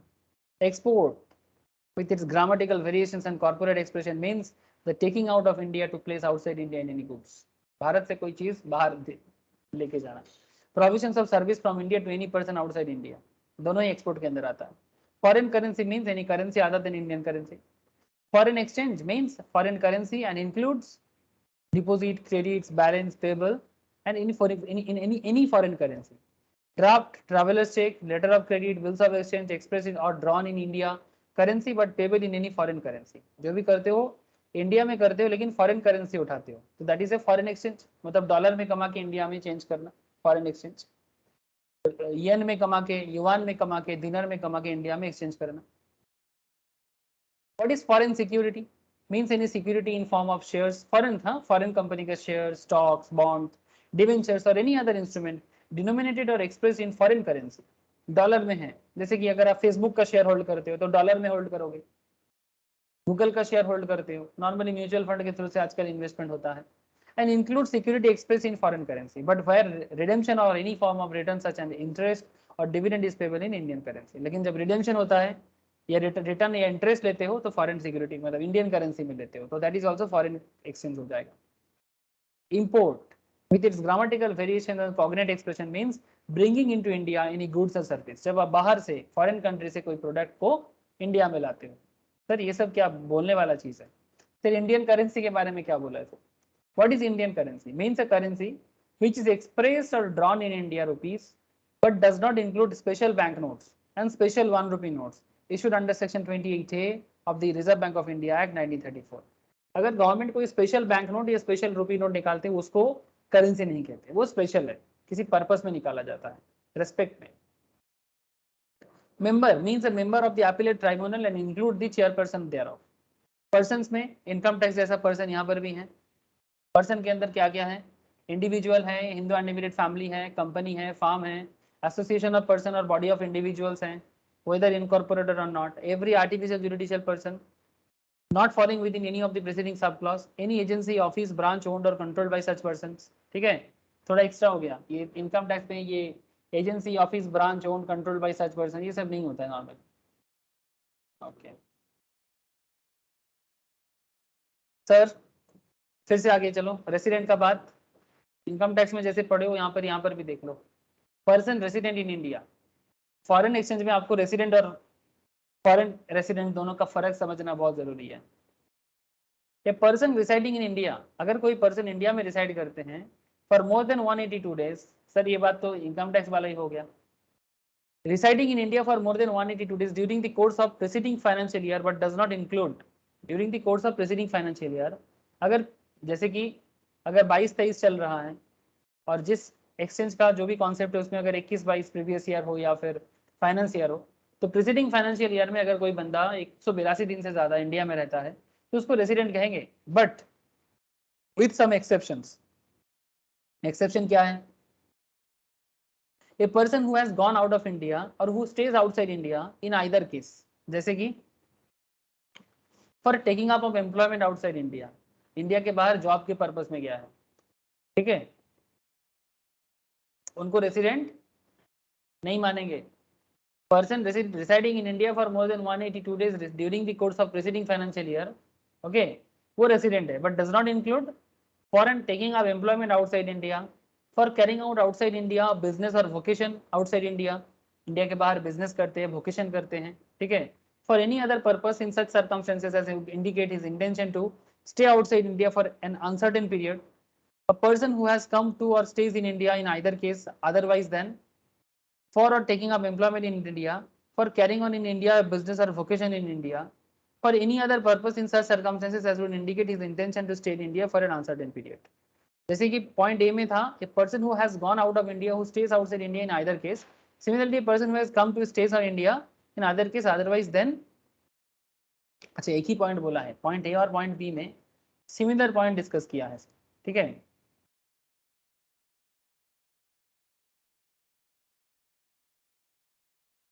अलग बात है क्या? कहीं पर भी कुछ पॉइंट मेरे से छूट गया क्या?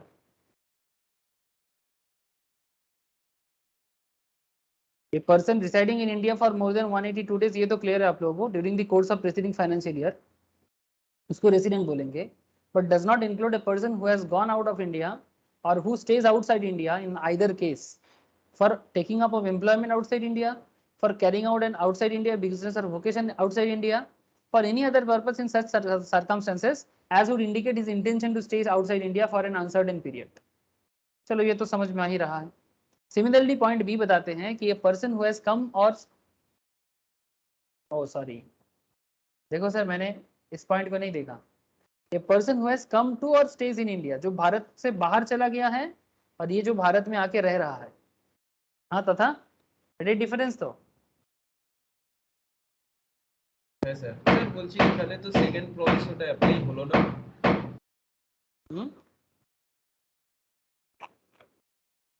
বল কোনটা?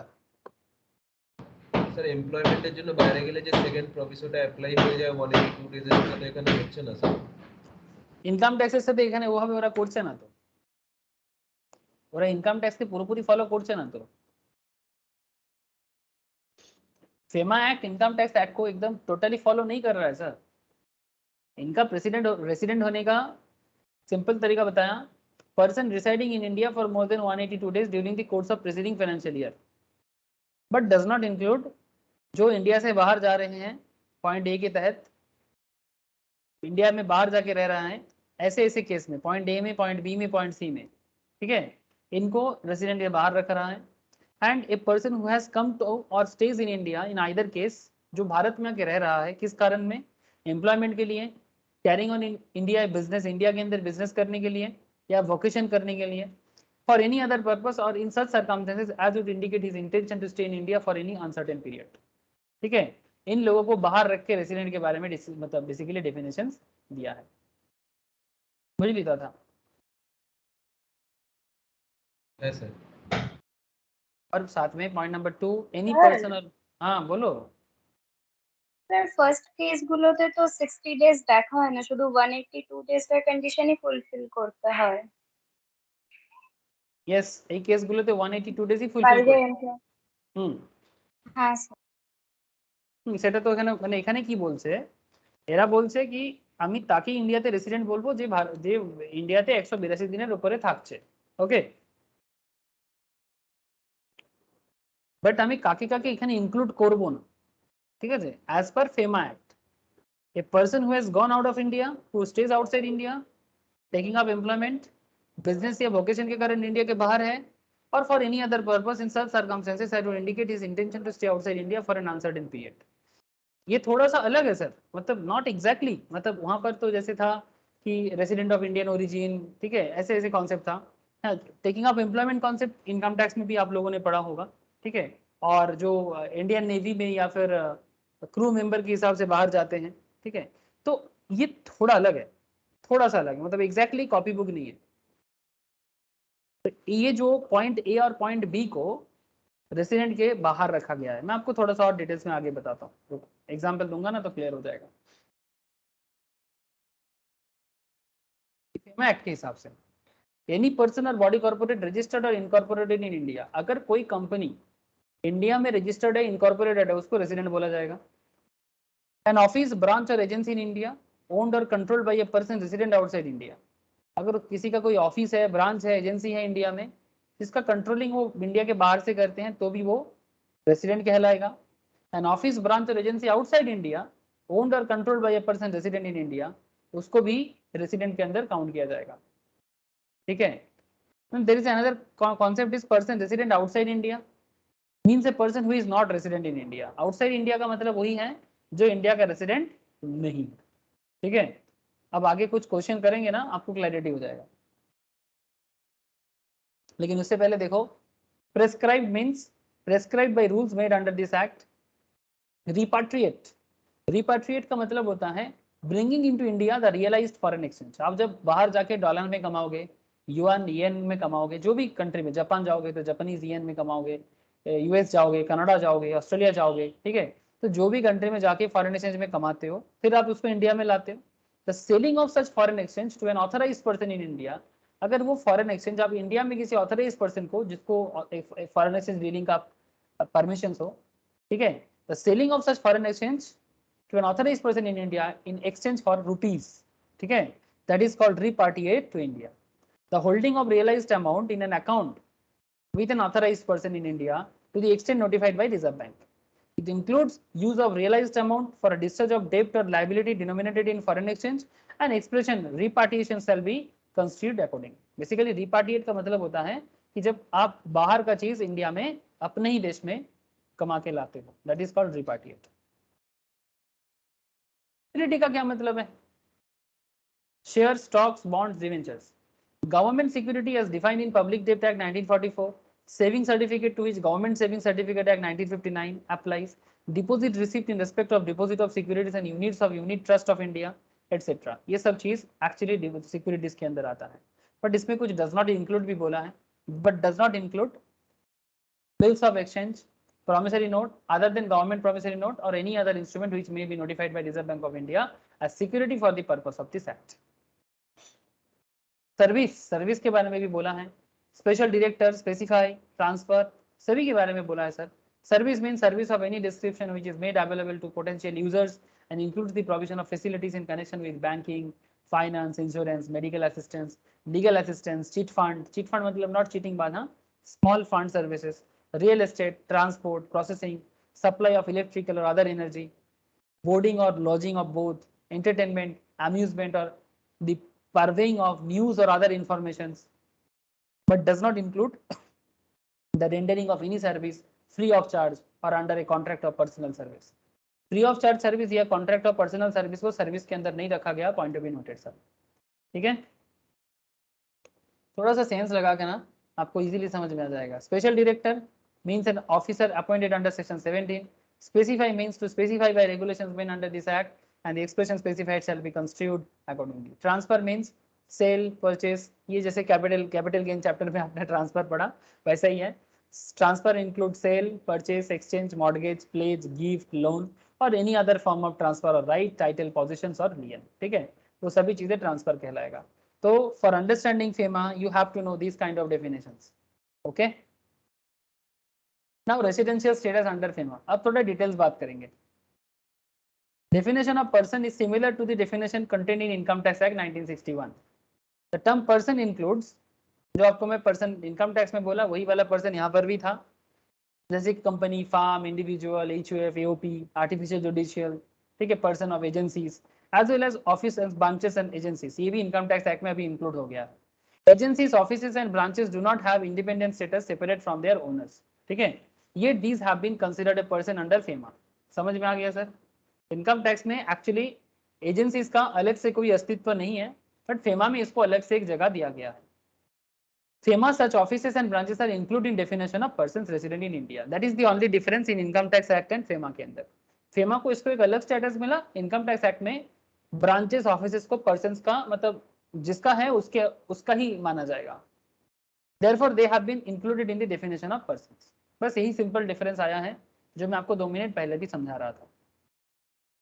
Now point is that the term person resident in India means the following entities. A person who resides in India for more than 182 days during the preceding financial year. The following person are not person resident in India even though they have resided in India for more than 182 days. Point to be noted. हाँ, जो persons के बारे में आगे बात करेंगे वो India का रेसिडेंट नहीं कहलाएगा even though they have resided in India for more than 182 days. हो सकता है कि वो 182 दिन से ज्यादा इंडिया में रहा है, फिर भी उन्हें रेसिडेंट नहीं कहा जाएगा as per FEMA. A person who has gone out of India or stays outside India for any other 3 purpose given below, जो मैं आपको ऐसे पहले ही बोल दिया. A person who has come to stay in India otherwise than for any other 3 purpose given below. ठीक है, जो 3 पर्पस मैं आपको पहले ही बोला बेसिकली वही है. 3 पर्पस क्या है, पॉइंट टू बी नोटेड, याद रखिए सर, बार बार बोल रहा हूँ. For or taking up employment, for carrying of a business और वोकेशन, ओके, एंड अगर कोई for any other purpose in such circumstances as would indicate stay for an uncertain period. ये 3 purpose में अगर कोई इंडिया छोड़ के जा रहा है या इंडिया में आके रह रहा है, ठीक है, उनके केस में ये 182 दिन के ज्यादा रहने से भी उनको रेसिडेंट नहीं कहा जाएगा. Please refer to the diagram. नीचे एक डायग्राम बताऊंगा तो थोड़ा क्लैरिटी आएगा. A person who comes to India in a financial year as a tourist for other reasons where his stay is for a period which is certain will not be considered as resident even if his stay in India is more than 182 days. For foreign exchange management के case में, हाँ sir, कोई tourist अगर India में आते हैं, a person who comes to India in a financial year as a tourist for other reasons where his stay is for a period which is certain will not be considered as resident even if his stay is in India is for more than 182 days. ये थोड़ा अलग हो गया ना sir. Hello, अरे ये सब point थोड़ा अलग हो रहा है ना इनकम टैक्स के साथ. হ্যাঁ স্যার, ওই তো সেকেন্ড প্রভিশনটা অ্যাপ্লাই হচ্ছে না. एग्जैक्टली। एनी पर्सन और body corporate register incorporate in India, उसको रेसिडेंट कहा जाएगा। An office, branch or agency in India owned and controlled by a person resident outside India. An office, branch or agency outside India owned and controlled by a person resident in India. Now, अब इतना देर से जो भी बात कर रहे हैं इसको थोड़ा सा आप ग्राफिकली देखो, इसको छोटा करता हूँ। Look at here. अच्छा, person resident outside India means जो नॉट रेसिडेंट ऑफ इंडिया, मतलब इन दिस केस ऑफ फेमा में जो नॉन रेसिडेंट है वही आउटसाइड इंडिया रेसिडेंट माना जाएगा। Now how to check this? During the relevant previous year did he reside India for more than 180 days? सबसे बड़ा सवाल यही है, did he resides in India for 182 days relevant previous year में? अब इसमें दो सवाल सामने आता है, डिड ही गो आउट और स्टे आउटसाइड इंडिया? क्या वो भारत से बाहर जाके भारत के बाहर रह रहा है ड्यूरिंग द करंट ईयर? क्या वो करंट ईयर में इंडिया के बाहर है, इंडिया के बाहर रह रहा है for any reason, for employment reason, for business reason, for vocation reason, या फिर for any other particular purpose? जो तीन पर्पस है अगर वो फुलफिल होता है तो फिर वो, अगर फुलफिल होता है तो PRII मतलब पर्सन रेसिडेंट इन इंडिया कहलाएगा। डिड ही गो आउटसाइड और stay outside India during the current year? If yes, तीन पर्पस फुलफिल होगा तो PROI, अगर फुलफिल होगा तो PROI मतलब पर्सन रेसिडेंट आउटसाइड इंडिया। लेकिन question is that did he go outside India during the current year? अगर वो करंट ईयर में इंडिया के बाहर है तो वो प्री आएगा मतलब पर्सन रेसिडेंट इन इंडिया कहलाएगा। बट वो तीन पर्पस अगर फुलफिल होगा तो पर्सन रेसिडेंट आउटसाइड इंडिया कहलाएगा। Similarly did he come to stay और stay in India during the current year? क्या वो इंडिया में रहने के लिए आ रहा है फॉर एनी थ्री रीजंस? अगर वो तीन पर्पस इंडिया में रहने के लिए आता है तो PRII मतलब पर्सन रेसिडेंट इन इंडिया कहलाएगा। ठीक है, सॉरी गलत बोल दिया, अगर थ्री रीजंस फुलफिल होता है, ठीक है, तो पर्सन रेसिडेंट आउटसाइड इंडिया कहलाएगा, बिकॉज वो नॉर्मली बाहर का है, वो इंडिया में रहने के लिए आते हैं करंट ईयर में for employment reason, for vocation reason, business reason, तो PROI कहलाएगा। ठीक है, अगर थ्री पर्पस फुलफिल नहीं होगा तो फिर PRII हो जाएगा, that is person resident in India हो जाएगा। जो मैं आपको इतना देर से बोला उसी को ग्राफिकली बताया गया सर। बोलो सर, ग्राफ समझ में आया?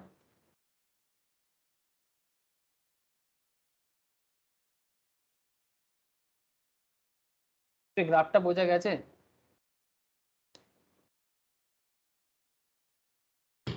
হ্যাঁ sir. As the definitions of persons, अब आगे कुछ एग्जांपल्स भी बताएंगे।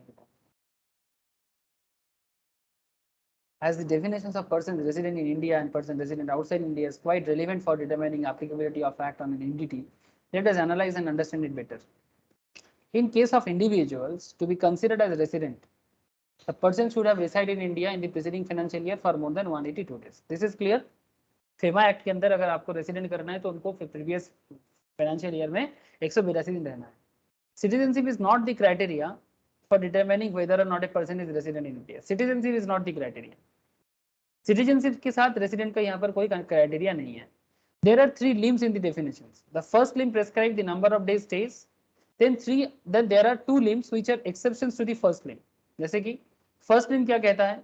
It states that a person who is in India for more than 182 days in the preceding year will be a person resident in India. Thus, at the threshold or basic level, one has to consider the period of stay during the preceding year. If a person resides in India for more than 182 days during financial year 1819, then for the financial year 1920, the person will be an Indian resident. For financial year 1819, one will have to consider residence during financial year 17-18 and so on. Is this point clear, sir? 1920 में as per FEMA act आप resident हो कि नहीं हो ये depend करता है 18-19 में आप 182 दिन से ज्यादा इंडिया में हो या नहीं। सिमिलरली 18-19 में आप इंडिया के रेसिडेंट हो कि नहीं ये डिपेंड करता है 17-18 में आप इंडिया के रेसिडेंट हो या नहीं, मतलब 182 दिन से ज्यादा इंडिया में रहो कि मतलब रहा कि नहीं। सिंपल बात है। There are two exceptions provided in clause A and B, and clause A is for persons going out of India, clause B is for person coming to India. Clause A जो India से बाहर जा रहा है and clause B जो India में आ रहा है, exception carve out situation that do not fall under the main body of A section even though they satisfy the criteria. उनके लिए वो 182 दिन फुलफिल करता है फिर भी उसे इंडिया का रेसिडेंट नहीं कहा जाता। This means that even if a person is an Indian resident based on the test provided in the first link, the person will be a person of resident outside India. हो सकता है कि वो 182 दिन का डेट फुलफिल करता है जो बंदा इंडिया छोड़ के जा रहा है, ठीक है, फिर भी उसे रेसिडेंट नहीं, पर्सन रेसिडेंट ऑफ इंडिया मतलब आउटसाइड इंडिया कहा जाएगा, ठीक है। सिमिलरली जो बाहर से इंडिया में आ रहा है, हो सकता है कि वो 182 दिन रह रहा है फिर भी उसे इस प्रोई के अंदर मतलब PROI मतलब पर्सन रेसिडेंट आउटसाइड इंडिया माना जाएगा, ठीक है सर। बस यही बात यहाँ पर बोला गया है। कुछ स्पेशल पॉइंट यहाँ पर सेकंड लिंक जैसे it states that if a person leaves India in any of the three purpose, जो मैंने आपको पहले इतना देर से बोले जा रहा हूँ, it states that if a person leaves India for any of the three purpose which show above he will not be a pre मतलब PRII मतलब पर्सन रेसिडेंट इन इंडिया नहीं है वो, ही विल बी अ प्रोई मतलब person resident of outside India, person resident outside India.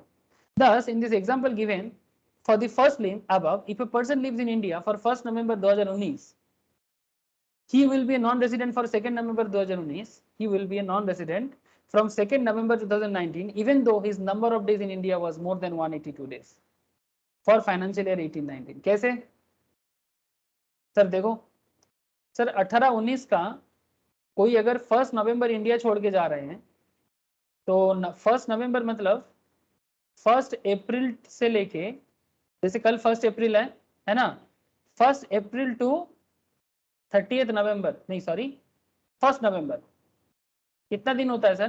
Please tell मी। मतलब October and करो ना, 182 दिन होता है कि नहीं होता है? 1 April to 1 November of any year मतलब 18-19 का 1 अप्रैल मतलब 1/4/18 से लेके 1 नवंबर 19 नहीं 1 नवंबर 18। प्लीज टेल मी कितना दिन होता है इसमें? 182 दिन होता है कि नहीं होता है?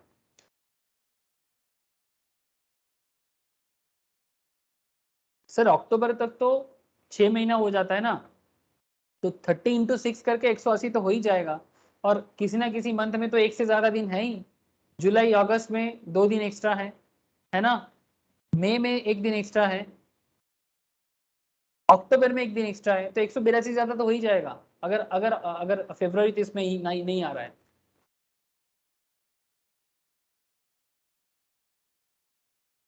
बुझते 25 की 25 ना नंदिनी बॉल की प्रॉब्लम की डाउट।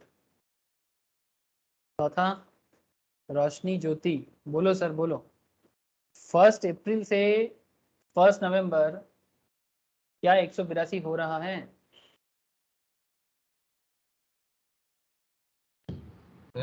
हाँ सर हो रहा है ना।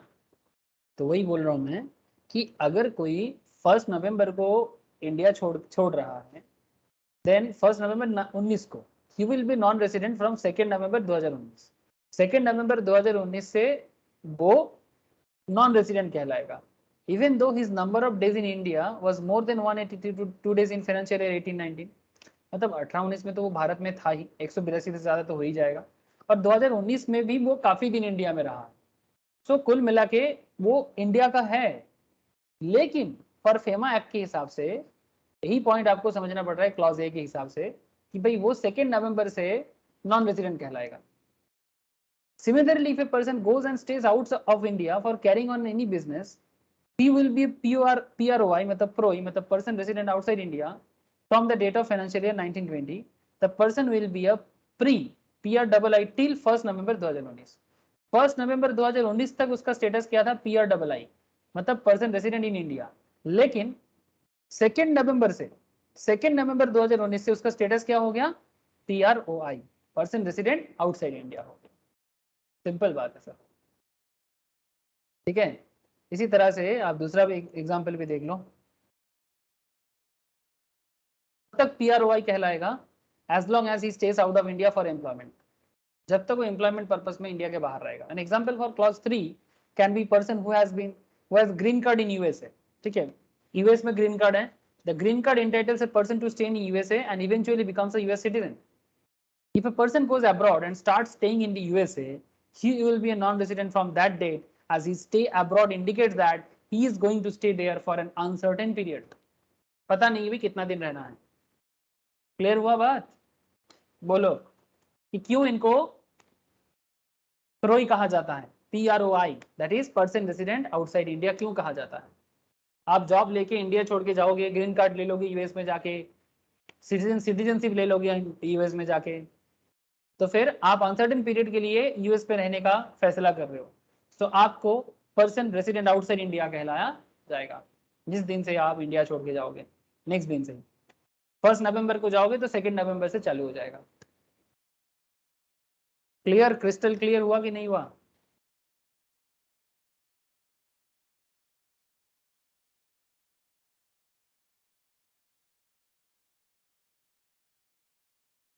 बोल रहे बुझते पारली ना रोशनी? This is a complex clause, as first limb read with third limb has two exceptions. Limb 1 uses to the phrase but does not include. Third limb uses phrase otherwise than. Use the exception, make it complex reading. It states that if a person has come to India for any reasons otherwise than for employment, business or circumstances which indicate his intention to stay for uncertain period, he will be a non-resident. This will be so even if the person has stayed in India for more than 182 days in preceding year. ठीक है, ये clause B का जो concept था. For example example देखो, अब कोई person अगर इंडिया में आ रहा है, if a person comes to India on 1 June 2019 for visiting his parents, however his parents fall sick and he will stay till 31 March 2020. तो 1 जून से 31 मार्च 2020 काफी दिन होता है, आप काउंट करना चालू कर दो. Thereafter he continues to stay in India. It is, however, certain that he will leave India in next 6 months when his parents recover. ये certain है कि भी जैसे ही माँ बाप ठीक हो जाएंगे, बच्चा चला जाएगा. His stays in India is neither for employment, nor for business, nor for circumstances which so that he will stay in India for an uncertain period. In such a case, even if he has resided in India for more than 182 days in financial year 1920, he will continue to be a non-resident from 1st April 2020 also. In financial year 1920, he is of course of PROI, person resident outside India, as he did not reside in India for more than 182 days in 1990. तो उससे पहले तो India में था ही नहीं, तो 1890 में तो वो प्रोई है ही, मतलब person resident of outside India तो था ही वो 1819 में. इवन 1920 में भी he will continue to be non resident from 1 April 2000, because वो अनसर्टेन पीरियड के लिए नहीं, सर्टेन पीरियड के लिए ही है. तो if a person comes to India on 1 June 2019 for employment, business or circumstances which indicate his intention to stay in India for an uncertain period, he will be मतलब PRII, person resident in India from 1 June 2019. जब से वो India में आना चालू कर देगा तब से उसका PRII चालू हो जाएगा, मतलब person resident in Indian origin concept चालू हो जाएगा. जब से वो इंडिया में आके अनसर्टेन पीरियड के लिए रहना चालू कर देगा, वो इंडिया का रेसिडेंट कहलाना चालू हो जाएगा जिस दिन से वो इंडिया में रहेगा. उससे पहले वो क्या था? प्रोई था, मतलब पर्सन रेसिडेंट आउटसाइड इंडिया था. कॉमन सेंस भी थोड़ा यूज कीजिएगा. तो residential status is not for year, it is from a particular date.